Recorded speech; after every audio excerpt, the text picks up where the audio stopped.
Hi guys! So I thought today that we would look at some of the big questions that you're going to see this year in Algebra 2, and I can give you kind of an overall feel of what this class is going to be like. It is Algebra 2, so it's going to feel a lot more familiar to you from Algebra 1 type of ideas than geometry, although we'll try to tie in that visual aspect that you had last year as well. Um, and I will make sure to try to help you understand how things connect in this class. Algebra 1, you learn things and then we build on them in Algebra 2.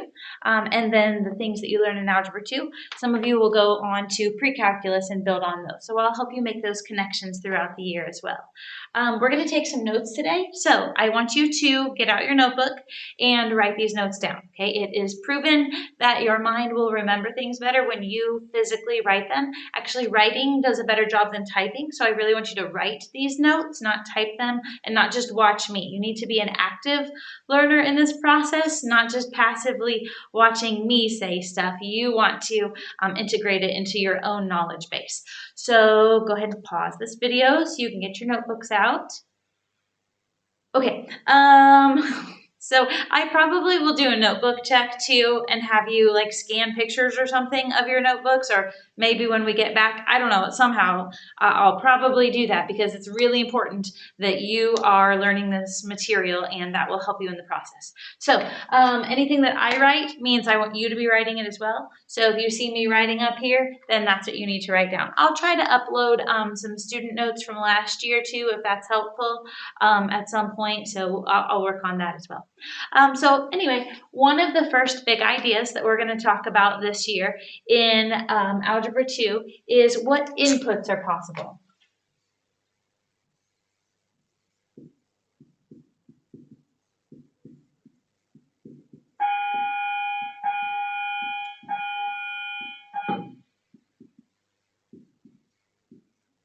So if we are looking at a relationship over time, what years are we talking about? What years can I look at? Or if we're looking at ages of a person, what ages are we interested in? Or things like that. What x values? This would be domain. We'll talk about this more as the year goes on. But what inputs are possible? Sometimes it's limited because of the math of it. Sometimes it's limited because of like common sense situations. So we'll see those aspects come up. The second big question that we're going to look at over and over again is what outputs are possible.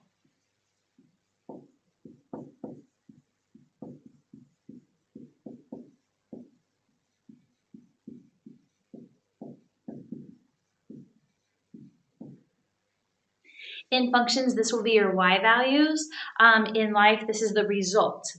If you're thinking of it like an if-then statement, this would be the then part of it. Like, if this happens, then what's the result? So those are the outputs that we're talking about. So often we want to make predictions about what outputs might be based on what we know about a situation. So that's something really important in Algebra 2.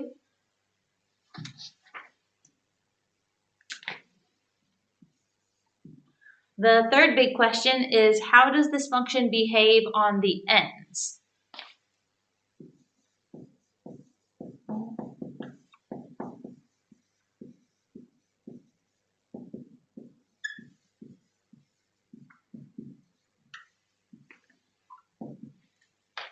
So by end behavior, I mean if I go way, way out there, what's it look like eventually? Like it might do crazy stuff in the middle, but does it eventually settle down?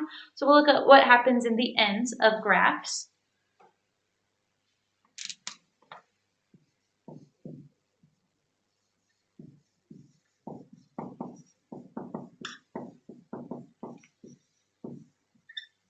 The fourth question that we want to ask is, what's it like? So we're going to look at different families of functions this year. So far, you know linear because you've done a lot of graphing with lines. That started in 8th grade and then carried on to Algebra 1. And then in Algebra 1, you got introduced to parabolas, which are quadratics. That's another family where they look like smiles or frowns. And this year, you're going to learn a lot more families of functions, different ways that variables can relate to each other. So what's it like? What overall category does it fall into?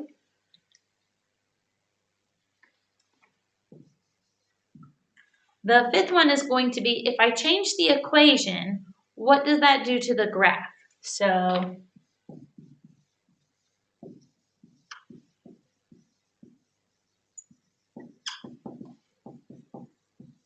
How do changes in the equation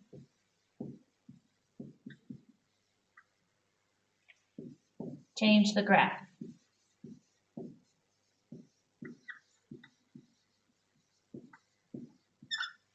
So in Algebra 1, you talked about parabolas, the smiles or frowns that you saw, and sometimes they get moved around. So they might be over here on the graph. And sometimes they get flipped upside down and they turn into a frown instead of a smile. And sometimes they're really skinny and sometimes they're really fat. So we're going to look at what aspects of the graph or of the equation, which numbers in the equation make those changes occur. And we have a really fun discovery activity coming up that we will do to learn about those things.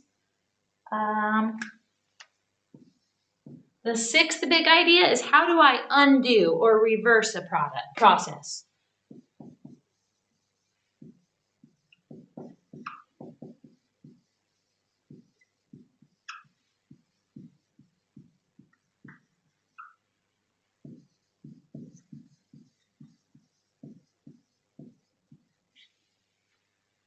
So you see this when we're solving equations. If you know what has happened to the x when the equation was put together, then you can figure out how to reverse that process and get that variable by itself. So we'll be using that skill a lot this year. And then the last one is, how is this used?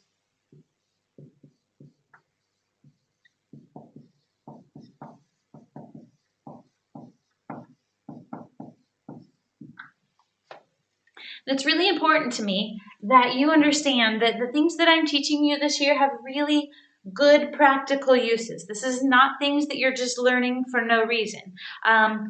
When the whole coronavirus thing hit, we were just learning about exponential growth right before that in Algebra 2, and that is clearly involved in how the virus spreads. We'll learn about urban sprawl, how you can decide what cities would be a good place to reno houses in if you wanted to have a business like that.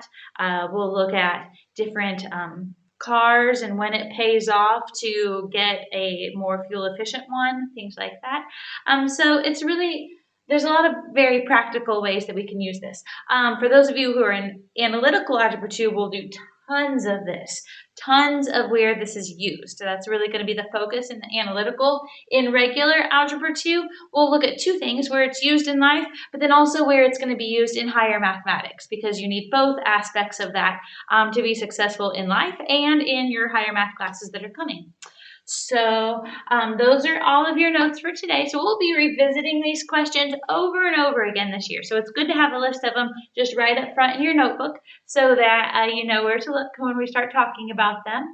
On the next page of this module, you are going to set up your laptop and get some subscriptions signed up for different sites that we're going to be using a whole lot. Nothing that costs money, not subscription, but just registering for some stuff. So that's all out of the way on the front end. So in your packet of papers from me, you have this Algebra 2 password tracker sheet. So if you could pull this out as you enter information on various sites, then you won't forget what you used, because I know I always forget my passwords and that gets really old clicking the forgot password button. So hopefully that'll help with that. Let me know if you have any questions or need any help with anything. And you can email me, and I'll work on getting the Zoom times set up so you know when we can do that as this week progresses. And make sure you stay up on your assignments, because whatever is assigned one morning is due the next day by midnight. And then late work is only accepted until Sunday night. Only until Sunday night, and then that week is done. Okay, so it's very important that you stay up on your assignments. So I think that is everything. So remember that Jesus loves you, and so do I. So do your math.